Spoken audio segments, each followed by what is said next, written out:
그래서 지금이 기회입니다 라는 제목을 가지고 하나님의 말씀 선포하겠습니다. 우리 주위를 살펴보면 기회를 느긋하게 기다리는 사람이 있는 반면에 기회를 끊임없이 만들어가며 창출해내는 사람이 있습니다. 어느 게 더 이상적인지 더 좋은 것인지에 대해서 독립운동가이셨던 도선 안창호 선생님은 이렇게 이야기했습니다. 흔히 사람들은 기회를 기다리고 있지만 기회란 기다리는 사람에게 잡히지 않는 법이다. 우리는 기회를 기다리는 사람이 되기 전에 기회를 얻을 수 있는 실력을 갖춰야 한다. 이게 무슨 말입니까? 기회를 기다리지만 하지 말고 기회를 얻고자 부단히 힘쓰면서 애쓰면서 실력을 쌓으라는 이야기입니다. 그러고 보면 이 말이 참 많습니다. 기회를 기다리기만 하면은 언제 어떻게 기회를 얻게 될지 알 수 없습니다. 또 나는 이래서 안 된다 저래서 안 된다 하면서 이 핑계 저 핑계 대면서 게을러지기가 쉽습니다. 설령 이런 사람들에게는 기회가 주어진다고 해도 찾아온다고 해도 그게 내게 기회인지 아닌지를 분별할 수 있는 힘이 없습니다. 그러나 끊임없이 실력을 갈고 닦으면서 목표점을 향해서 애쓰다 보면은 어느 순간 그 바라던 바를 이루는 것 아니겠습니까? 설령 이루지 못한다 한들 그렇게 애써왔던 지난 시간의 노력들은 자기 자신에게 있어서 부끄럽지 않은 당당한 시간일 것입니다. 현재 한국 축구의 아이콘이라고 하면 몇 년 동안 손흥민 선수를 꼽습니다. 축구 대표팀의 주장이자 대한축구협회 올해의 선수상을 8회, 축구를 가장 잘한다는 선수들이 모인 런던 프리미어 리그에서 올해의 선수상, 득점왕, 올해의 골 등 많은 상을 받은 선수입니다. 이 선수에게 누군가 스트레스를 받으면 어떻게 푸냐고 묻자 이 손흥민 선수가 거침없이 별 망설임 없이 축구로 푼다고 이야기했습니다. 그러면서 자신은 축구를 한 번도 일로서 생각해 보지 않고 즐겁게 한다는 것입니다. 놀라운 발상이지요. 재미삼아서 취미로 축구를 하는 조기 축구회가 아닙니다. 그 승패에 따라서 축구가 직업이다 보니까 울기도 하고 웃기도 하는 프로 선수입니다. 그런 프로 선수가 스트레스마저도 축구로 푼다고 하는 것이 즐겁게 한다고 하니 이게 지금 어떤 의미인지 와 닿으십니까? 별로 와닿지 않으시죠? 제가 말씀드릴게요. 집안 청소하고 육아와 이런저런 살림살이에 한참 지쳐있는 주부에게 스트레스 어떻게 푸세요? 물어보면은 보통 저는 만난 커피를 먹거나 아니면은 밖에 가서 바람 좀 쐬거나 혼자만의 시간이 있으면은 마음이 차분해지면서 이 쌓여있던 화가 좀 나아집니다. 이렇게 말하는 것이 정상입니다. 그런데 이 질문의 주부가 저는 욕실 청소하면서 풀리던데요. 저는 쌓여있던 설거지하고 다리미질하면 풀리던데요. 이런다면 어이가 없지 않겠습니까? 손흥민 선수의 답변이 이와 같은 것이에요. 그러면서 그는 말합니다. 축구를 잘한다고 어디 가서 자신 있게 이야기할 수는 없지만 축구를 누구보다도 좋아한다고는 제일 자신 있게 이야기할 수 있다. 10번 태어났다가 다시 태어나도 나는 축구를 할 것이다. 이 말이 제게 큰 울림이 되었습니다. 김충성, 너는 설교를 잘 못하지만은 하나님의 말씀을 준비하며 전하는 것을 그 누구보다도 좋아하고 즐거워한다고 어디 가서 자신 있게 이야기할 수 있니? 성도 여러분은 어떠십니까? 내가 아는 지금 그 일을 그 누구보다도 좋아한다고 자신 있게 말할 수 있으십니까? 이렇게 자기 일에 심취하며 열정으로 사는 사람들을 볼 때 참 멋지고 한편으로 도전이 됩니다. 손흥민 선수는 축구에 대한 남다른 열정이 있었기 때문에 지금의 위치에 이를 수 있었고 그 뒤에는 기회를 기다리기보다는 지속해서 실력을 쌓고 또 쌓으면서 기회를 만드는 피나기는 노력이 있었기 때문에 지금의 위치에 이를 수 있었다는 것입니다. 저는 본문의 말씀을 묵상하면서 예수님을 믿는 우리의 삶도 이와 마찬가지라고 봅니다. 언제까지나 기회를 기다리지만 말고 능동적으로 나서서 우리가 기회를 만들어가는 것이 중요하고 이에 대한 필요성을 느끼게 됩니다. 그래서 오늘 말씀 제목을 그래서 지금이 기회입니다 라고 정해보았는데요. 무엇이 기회란 말입니까? 우리가 만들어야 할 첫 번째 기회는 찾아오시는 예수님을 만날 기회입니다. 먼저 본문은 우리가 예수님께 몰려들면서 말씀이 시작됩니다. 항상 예수님 곁에는 예수님 주위에는 늘 자신의 삶 속에 있었던 문제들이 영육 간의 문제와 배고픔이 해결되고 인간의 이성과 지성으로 해결되지 못하는 여러 가지 것들이 치유받으니까 많은 무리들이 모여 있었습니다. 오늘 우리가 읽은 누가복음 5장 바로 앞에 있는 4장 42절 말씀에 보면은 이렇게 나오지요. 날이 밝음에 예수께서 나오사 한적한 곳에 가시니 무리가 찾다가 만나서 자기들에게서 떠나시지 못하게 만류하려 하매 예수께서 이르시되 내가 다른 동네들에서도 하나님의 나라 복음을 전하여야 하리니 나는 이 일을 위해 보내심을 받았노라 하시고, 지금 예수님은 하나님 나라 복음을 어떻게든 이곳 저곳에 다니시면서 전하는 것이 그분의 뜻이었습니다. 복음 증거함을 통하여서 수많은 사람들이 이 진리의 말씀을 깨닫고 어둠에서 나오고 거짓된 것에서 나오고 참된 생명을 얻기를 원하시는 것이 주님의 뜻이었습니다. 그런데 무리들은 이런 예수님의 뜻을 전혀 신경 쓰지 않고 전혀 헤아리지 못한 채 떠나지 못하도록 붙잡고 만류하고 있었던 것입니다. 또 무리들에 대한 특징이 요한복음 6장에서도 나오는데요, 예수님께서 오병이어의 표적을 행하자 거기에 있었던 수많은 무리들이 그 표적을 보면서 어떻게 행하는지 아십니까? 그 사람들이 예수께서 행하신 이 표적을 보고 말하되 이는 참으로 세상에 오실 그 선지자라 하더라. 그러므로 예수께서 그들이 와서 자기를 억지로 붙들어 임금으로 삼으려는 줄 아시고 다시 혼자 산으로 떠나가시니라. 예수님은 십자가에서 생명을 내어주어 이 세상의 죄악과 우리의 모든 허물을 감당하기 위해서 오신 분이 되십니다. 그 뜻을 이루시고자 온종일 복음을 전하시고 또한 때에 맞게 표적을 행하셨는데, 무리들은 이러한 고귀한 예수님의 뜻과 그 표적에는 예수님의 그 목적에는 별다른 관심을 갖지 않고 그저 필요에 따라서 자신의 목적에 맞게 억지로 붙들어서 자신들의 왕으로만 삼으려고 했습니다. 그래서 지금 누가복음 4장이나 요한복음 6장에 나오는 무리들을 보며 내릴 수 있는 결론이 무엇입니까? 미성숙하다는 거예요. 무리들은 이 땅에 오신 예수님의 뜻을 알지 못하고 또 알려고 하지도 않습니다. 전혀 관심이 없습니다. 당장 눈에 보이는 표적을 보며 내가 필요하고 내게 유익이 되니 붙잡고 있는 거 아닙니까?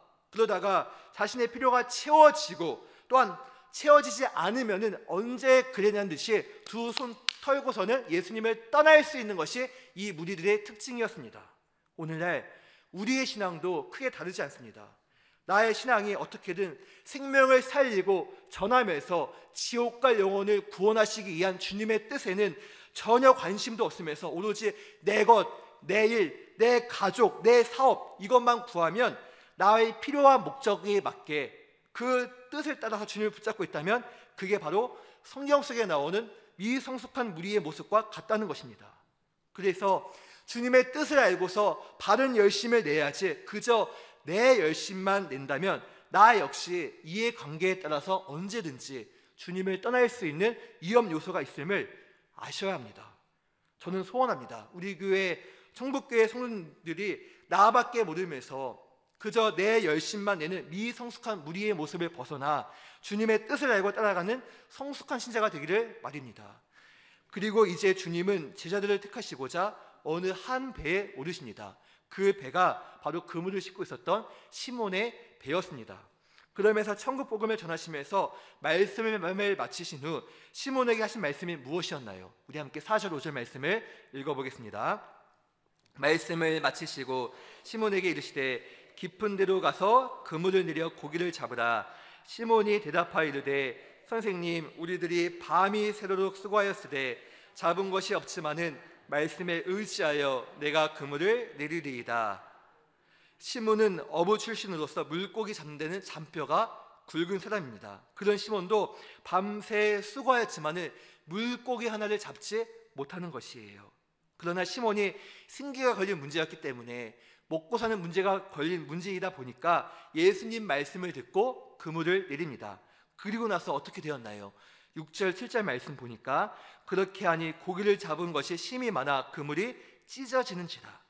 이에 다른 배에 있는 동무들에게 손짓하여 와서 도와달라 하니 그들이 와서 두 배의 채움에 잠기게 되었더라.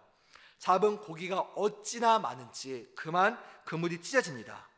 전혀 생각하지 못했던 은혜 아닙니까? 우리 주님은 주시되 조금 주시는 것이 아니라 적당히 주시는 것이 아니라 풍성히 장기도록 꽉 채워서 주시는 주님이 되십니다. 그런데 잘 보세요. 예수님이 시몬을 찾아갔을 때 시몬은 무엇을 하고 있었습니까? 배에서 나와서 그물을 씻고 있었습니다. 그물을 씻고 있다는 것은 하루 일과를 다 마치고 이제 다음 일정을 위하여서, 다음 날을 위하여서 뒷정리하는 것을 의미합니다. 밤새 수고하면서 물고기 잡느라 애썼으니 몸도 지쳤고, 몸도 지쳤는데 이보다 더욱더 힘든 것은 애쓴 만큼이나 잡은 것이 없다는 허탈감과 또한 생계를 위해서 다가오는 이 압박감이, 심리적인 그 중압감이 컸을 것입니다. 하지만 다음을 위하여서 이 몸과 마음을 어떻게 추스리면서 그물을 정리하고 있을 무렵, 그때 예수님이 찾아오십니다. 그래서 성도 여러분, 주님은 누구에게 찾아가십니까? 인생은 한 방이야. 불안당 땀 흘리기를 싫어하면서, 일하기는 싫어하면서 복권 긁으며 요행을 받은 사람에게 찾아가지 않으세요.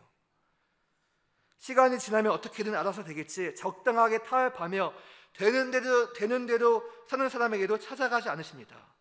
누구에게 찾아가십니까?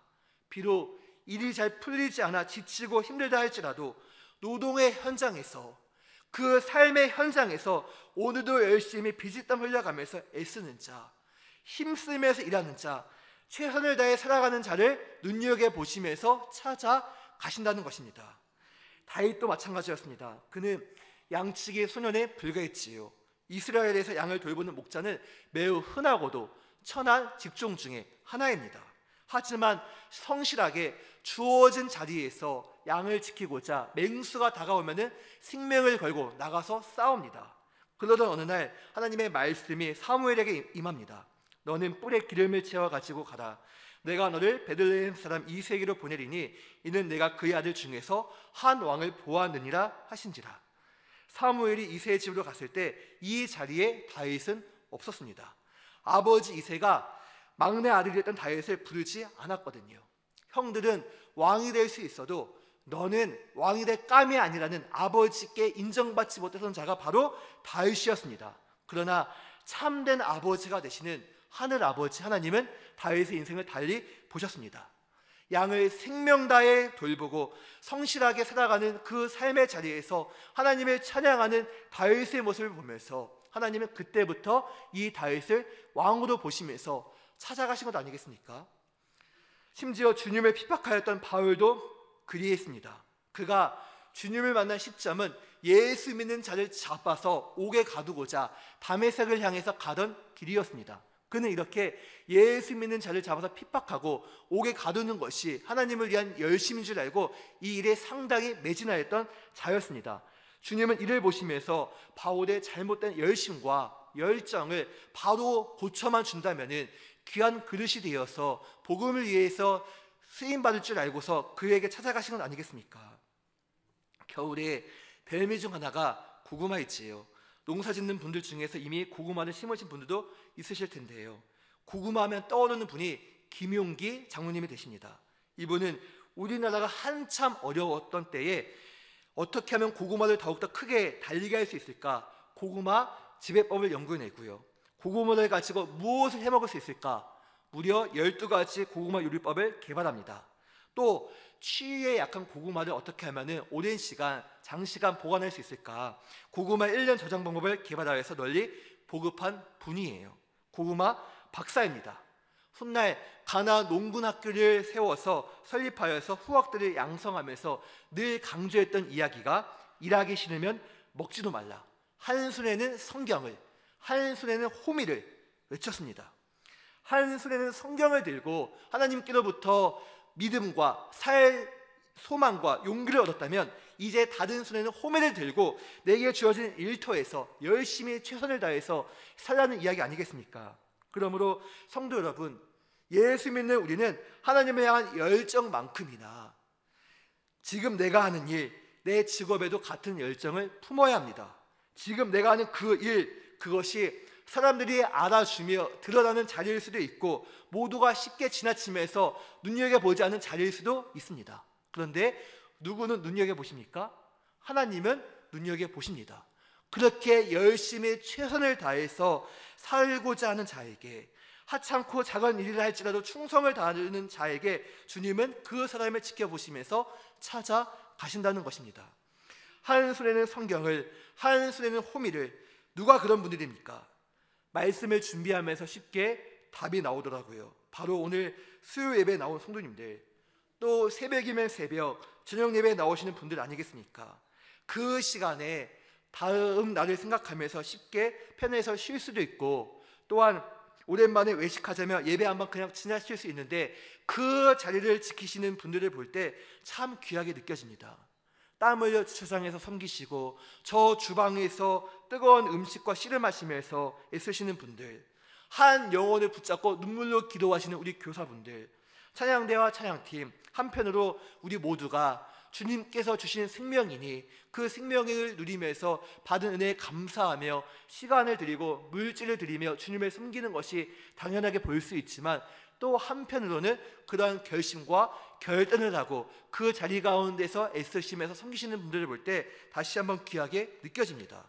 이렇게 하나님을 향한 열심이 있는 분들이 직장에서도 어떻게 살아갈지는 불보듯 뻔합니다. 그러나 아무리 열심을 다해 살아도 밤새 수고하였으나 얻은 것이 없었던 시몬처럼 얼마든지 일이 뜻대로 풀리지 않을 때도 있습니다. 그래서 지금이 기회라는 것이에요. 어떤 기회입니까? 열심히 사는 자를 눈여겨보시며 찾아오시는 주님, 실패한 자리에 찾아오사 생각지 못한 주님을 만날 수 있는 기회입니다.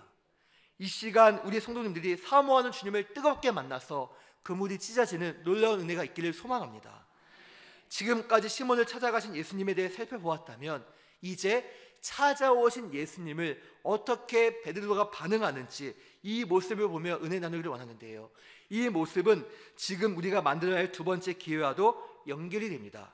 오늘 우리가 만들어야 할 두 번째 기회가 무엇입니까? 찾아오신 예수님께 반응할 기회입니다. 예수님의 시몬을 찾아가신 이유는 많은 양의 물고기를 잡도록 한 것도 있지만, 사실 그 이면에는 더 큰 뜻이 담겨져 있습니다. 그게 무엇입니까? 그물이 찢어지는 예상치 못한 은혜를 맛본 시몬 베드로가 이렇게 반응합니다. 8절 말씀을 읽겠습니다. 시몬 베드로가 이를 보고 예수의 무릎 아래에 엎드려 이르되 주여 나를 떠나소서 나는 죄인이로소이다 하니, 여기서 우리가 유심히 지켜봐야 할 것, 시몬의 고백이 좀 이상하게 느껴지지 않으십니까? 생각해 보세요. 그토록 밤새 수고하였지만은 물고기 하나 잡지 못했습니다. 제가 여수에서 사역할 때에 목사님들과 함께 근처에 있는 바닷가에 가서 낚시를 간 적이 있거든요. 생전 처음으로 하는 낚시다 보니까 어떻게 요 지렁이를 깨는지, 어떻게 낚싯줄을 묶어서 던지는지 몰랐습니다. 옆에 사는 목사님을 이렇게 눈여겨보면서 따라하면서 열심히 낚싯대를 던졌는데, 저쪽에서 낚싯대 똑바로 던지시라고 일로 막 날라왔다고 한 소리 하셔서 죄송합니다 하고서는 이렇게 한 적이 있는데, 그렇게 2시간, 3시간이 지났는데 옆에 있는 선임 목사님은 잘 잡으시는데 저는 잡지를 못했습니다. 그러면서 어떻게 보면은 낚시는 손맛이라고 하는데 하나님께서 그 손맛을 느끼지 못하도록 하신 게 또 은혜일 수도 있다 생각이 들기도 합니다. 이렇게 취미로 물고기를 잡는다 해도 잡은 게 없다면 마음이 편치 못한데, 시몬은 먹고 사느냐 생계가 달린 문제입니다. 그래서 주님의 말씀을 의지하여 그물이 찢어질 정도로의 엄청난 양의 물고기를 잡았다면 이성적으로 생각할 때 어떻게 해야 합니까? 주여 나를 떠나소서가 아니라 주님을 붙잡아야 합니다. 어떻게든 대박을 터뜨려준 주님을 붙잡으며 3일 동안 나와 함께 하면서 그물 던질 곳 좀 알려주옵소서. 아니 3일만 하지 말고 내일 하루만 시간을 내셔서 그물 던질 곳, 어떻게 하면 물고기가 많이 있는지 좀 알려주십시오. 이렇게 해야 하는 것이 정상 아니겠습니까? 오늘날로 치면은 연락처 받아놓고 필요할 때마다 연락을 취하면서 조언을 받고 어떻게 하면 더 많은 물고기를 잡을 수 있는지 그 방법을 터득하는 것이 맞는 것인데, 시몬은 그렇게 하지도 않습니다. 도리어 나를 떠나가라는 것이에요. 앞서 자신들의 필요를 채우고자 예수님을 붙잡으며 만류했던 무리들과는 정반대의 모습 아니었습니까? 왜 주님을 향해 떠나라고 했을까요? 시몬이 무언가 크게 느낀 것입니다. 먹고서는 현실의 문제보다 더 중요하고 가치가 있으며 또한 값어치가 있는 그 이상의 것을 발견했던 것입니다. 지금까지 어부였기에 그물에 가득한 물고기, 만선을 바라며 눈에 보이는 것만 쫓아 살아왔던 그의 인생이었습니다. 그렇게 그물에 넘치도록 가득한 물고기를 원했던 시몬이었는데, 주님을 만나서 자신이 원하던 대로 그물이 찢어질 정도로의 많은 양의 물고기를 잡고 보니까 베드로의 시각이 완전히 달라집니다. 당장 먹고 사는 문제에만 급급한 그 현실의 문제에서 벗어나 그 이상이 되는 현실만을 추구했던 인생에서 깨어나 이제는 내 영혼의 실상을 바라보는 영의 눈이 가지게 되었다는 것이에요. 이를 어떻게 알 수 있습니까? 호칭의 변화입니다.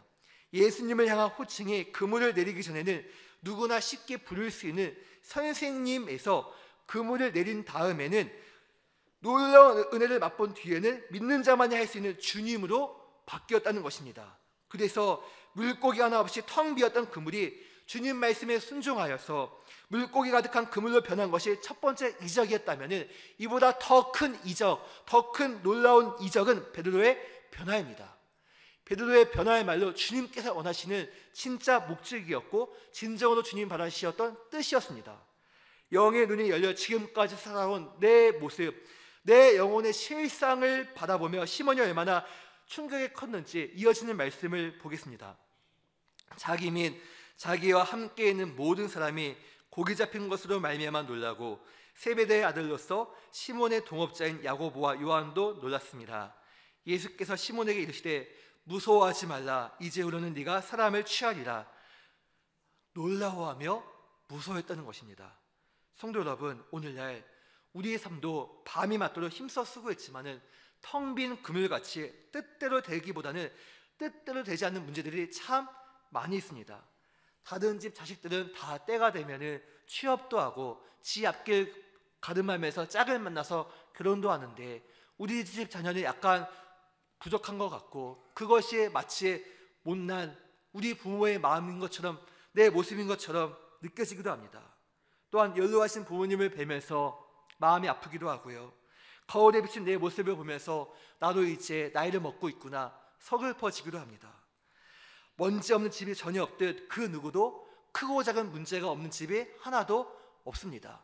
마치 학생들이 중간고사 끝나면은 그 다음에 기말고사가 있듯 계속해서 연이어서 한 산을 넘으면은 또 다른 산이 나를 기다리고 있는 것 같이 내 삶 속에서 내 목을 조여오는 수많은 어려움과 힘든 것들이 찾아옵니다.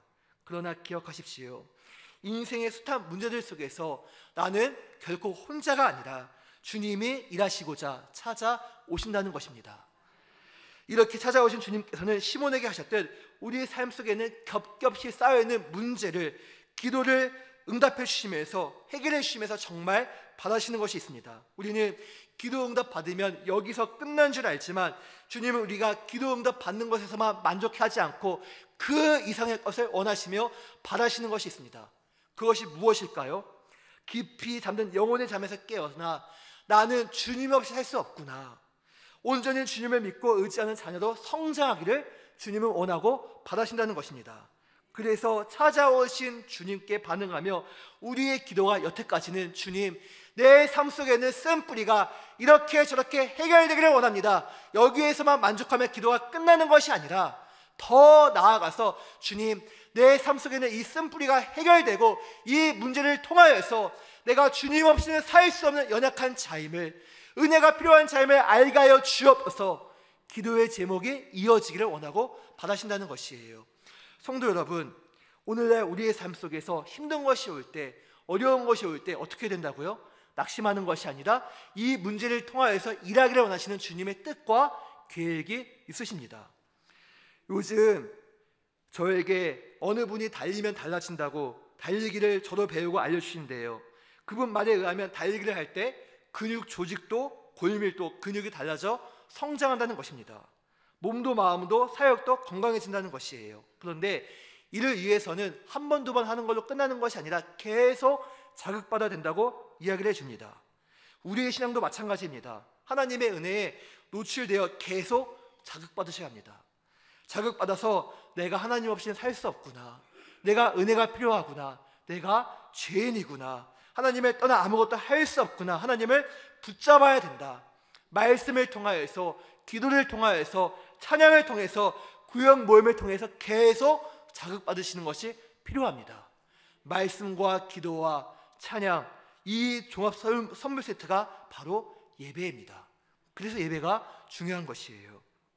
찾아오신 예수님을 만나 영혼의 잠에서 깨어난 시몬이 보였던 첫 반응은 나는 죄인으로서이다 였습니다. 시몬뿐만이 아니라 주님을 뜨겁게 만났던 다른 사람들도 주님의 임재 앞에서 주님을 만나게 되자 한결같이 했던 고백이 무엇입니까?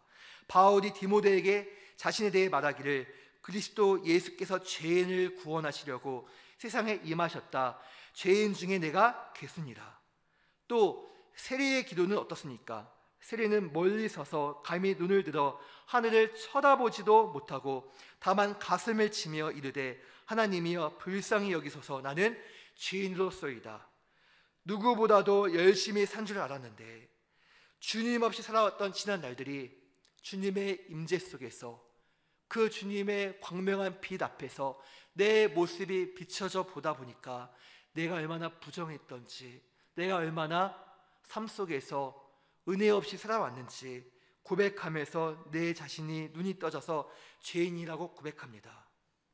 이렇게 내 자신을 죄인이라고 고백하는 자에게 주님은 남처럼 대하지 않으십니다. 그리고 인자하게 말씀해 주시지요. 내가 의인을 부르러 온 것이 아니라 죄인을 불러 회개시키러 왔노라. 자신의 죄악을 고백하는 자에게 찾아오신 주님은 다 내게로 와라. 목마른 자여 내게로 오라. 공고한 자여 내게로 오라. 심령이 상한 자여 내게로 오라. 병든 자여 내게로 오라. 수고하고 목마른 자들아 내게로 와라. 내가 너희를 쉬게 하리라 말씀해 주시면서 초대해 주십니다. 성도 여러분, 그 사랑과 은혜를 붙잡으시길 바랍니다. 시몬은 주님 나를 떠나소서 아뢰었지만 주님은 떠나시지 않으십니다. 그리고 하신 말씀 이르시되 무서워하지 말라. 이제후로는 네가 사람을 취하리라. 누가복음에는 생략되어 있지만은 마가복음에는 이 사람을 취하리라 요 앞에 주님이 하신 말씀이 있습니다. 나를 따라오라. 내가 너희를 사람을 낚는 어부가 되게 하리라.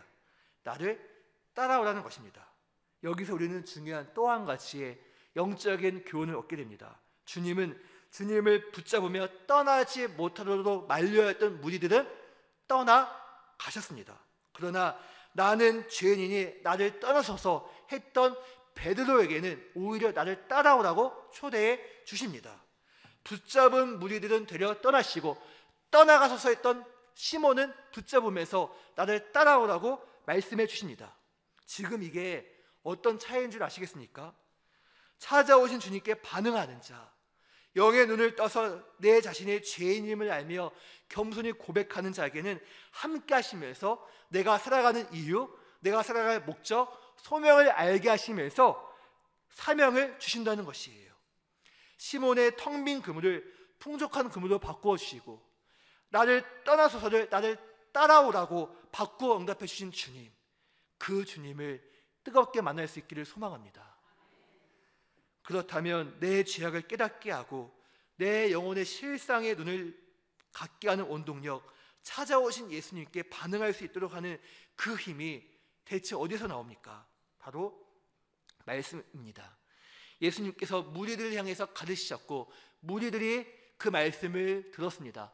시몬 역시 예수님 옆에서 예수님 하신 말씀을 듣고 있었을 것입니다. 그래서 말씀에 의지하여 그물을 내린다고 말합니다. 그래서 우리는 이 성경 말씀이 내 삶 속에서 주어진 최고의 보화요, 나침판이요, 그리고 교과서임을 믿으시면서 따라가셔야 합니다. 성경을 있는 그대로 믿고 순종하는 것이 중요합니다. 통째로 믿어하는 것이에요. 우리가 해장국집이나 아니면은 영양탕 파는 그런 집에 가면은 생양파가 나옵니다. 양파를 먹을 때에 알맹이 찾는다고 계속 껍질을 까고 하면은 알맹이를 절대 먹을 수가 없습니다. 성경도 마찬가지입니다. 양파는 통째로 썰어서 먹듯 성경도 통째로 있는 그대로 믿으셔야 합니다. 어떤 이들은 말씀도 시대에 따라서 변화가 되어야 되고 재해석이 필요하다고 하지만 아니요, 창조 이후부터 지금까지 일러주시고 알려주신 성삼위 하나님께서 변함이 없으신데 어떻게 말씀이 변할 수 있단 말입니까? 말씀이 변하는 것이 아니라 내가 변해야 합니다. 그러므로 성도 여러분, 우리는 하나님 말씀을 기준으로 시대를 조명하고 해석해야 할지 시대를 따라서 말씀이 달라질 수는 없는 것이에요. 성경은 지금의 중요성에 대해서 보라, 지금은 은혜 받을 만한 때요 구원의 날이로다 말씀해 주십니다. 지금의 은혜를 받고 구원받을 날입니다. 그러나 쉬고 놀면서 낭비하는 자에게 존귀한 은혜와 구원과 이 귀한 기회가 거저 주어지지 않습니다.